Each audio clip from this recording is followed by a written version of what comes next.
Alex Ansary here. It is May 30th, 2017, and this story is raging on the internet and elsewhere, and people are debating how racist Portland is, how safe Portland is, how tragic the recent story is, with 3 men stabbed, 2 dead, after a deranged individual by the name of Jeremy Christian attacked the individuals that were intervening in a situation where he was berating, verbally abusing 2 women, 2 Muslim women wearing the hijab. So as someone that has left Portland for the last time, a person of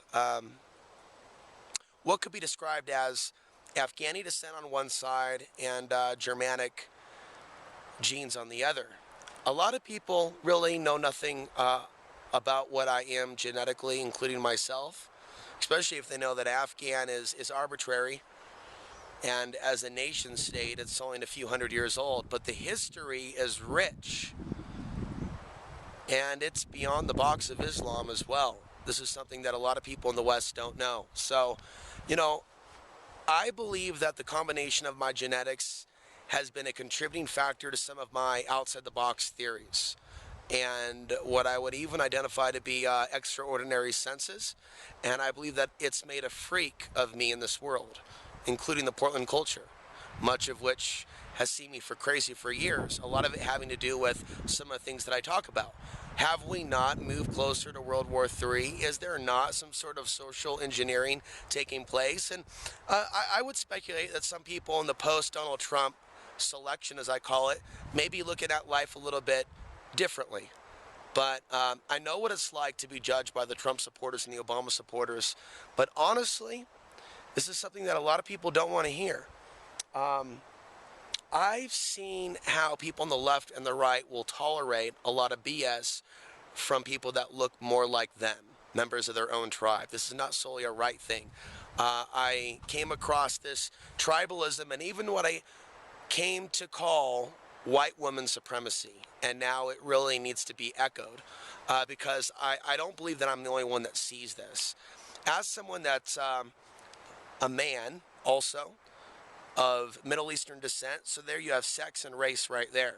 In a day and age where we know that the Middle Eastern people have been demonized, men have been demonized, and we also have these manufactured gender wars. I've seen this up close and personal in ways I'm not going to get into, but it comes in the form of putting someone else down because of how they're perceiving the future, and then elevating themselves, sometimes using beauty, sometimes using the fact that their talking points are aligned with these other collective new age talking points, sometimes supposed channeled messages about us being saved, and people actually questioning that narrative, being labeled spiritually immature. And it's been difficult to write my life story and my upbringing with my single mom, for example, in Oregon. And while I definitely can remember the good times, a lot of the stuff that I'm talking about started with my upbringing, and later I saw in the Portland culture. And then later, when I came back in 2014 and I lived in my vehicle for a year, I'm coming back with nothing, and I'm going, how is it that other people have a tribe? How is it that other people have a sense of community? But there's something about me that's really outside their field of something that they feel they can trust. And seeing it burned with me for years. Sometimes I would talk to people, other Portlanders, about a fear that I sensed in people in Portland. And I knew, being, that I am what I am, there's something about me that really expresses itself emotionally in my eyes. And as I began to see more Middle Eastern people in publications on the internet reporting on the war, I look at my eyes and I look at their eyes, and I see something similar at times. But ultimately, in the end, I've lived a life where I have felt like a black sheep to both the Afghani Ansaris as well as the Anglo-Saxon Germanic Nagels, N-A-G-L.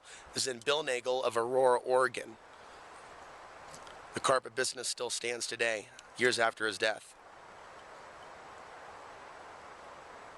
I've lived in this society marked by a Islamic middle and last name. Full name is Alexander Saeed Ansary.